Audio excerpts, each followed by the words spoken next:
Hi all, I'm sharing another staple breakfast recipe of mine with you. It's overnight oats. Very simple recipe, most of you know how to make it. But watch along, maybe you might learn a few Beachbody tricks or two. So I've begun with instant oats and I've soaked that in the same quantity of water. So half a cup of oats is my serving size and I've soaked it in little more than half a cup of water.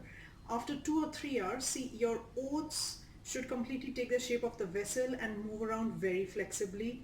So there is no extra liquid in there at all. It's just that your oats has fluffed up and absorbed that water and is ready to be digested by your body without needing to be cooked.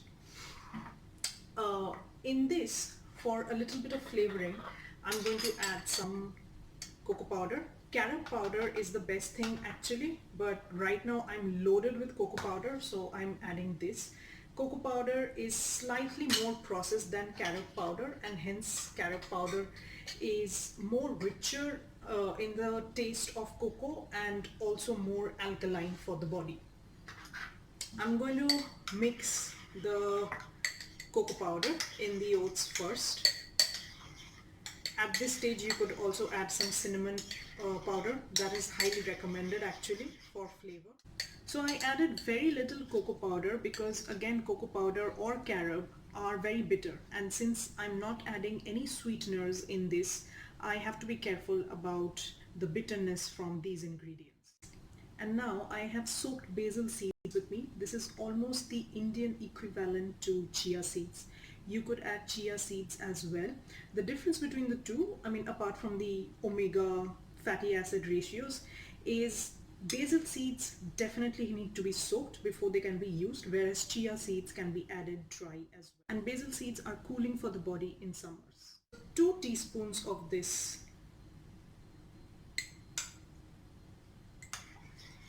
Again mixing it up.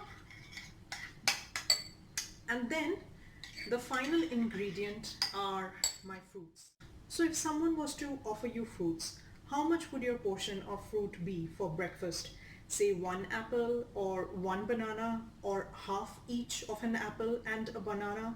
So these are the things you have to keep in mind when preparing breakfast in a bowl or breakfast in a plate. So I have half a banana here and half an apple here, which I'm going to add to my oats. So the Beachbody trick here really is to see what I did not add. I did not add any milk. You could do that. I mean, adding a bit of milk or a bit of dairy-free milk will just add another 30-40 calories. Real milk, cow's milk also has a lot of protein, so the macros will also look good. I did not add any sweetener. Banana is my natural sweetener, and I've totally got an acquired taste of having this without any sweetener. I did not add stuff like peanut butter, not needed. I did not add chopped nuts. Again, I have nuts later during the day sometimes, so I don't want to add everything into the bowl. Regardless of whether this is around 200 something calories right now, and if I load it up and make it 400 calories, my brain is just going to treat this as one meal. Maybe keep me a little full for longer, but it's just going to be, I just had one small bowl of oats. So portion control in everything, in the amount of fruits that you add, in the amount of oats that you're having, all of that is important. And don't treat this as maths really. You'll get very used to it if you make this your lifestyle and if this is how you're doing things on a daily basis. So just this is going to sit in my fridge now overnight, and in the morning I'm going to pair it with an egg, my favorite soft boiled egg, and that's one of my favorite breakfasts. This is how my overnight oats look. So my overnight oats bowl is very simple. I did not try to hype it up for the post. I added normal fruits that were there in my fridge, and banana is something I always add for the natural sweetness. So you could play it up by adding some pomegranate, some other fancy fruits if you want to. It's no cooking, it's raw food, it's alkaline for the body. It's a great Beachbody recipe. Actually no recipe here. That's all.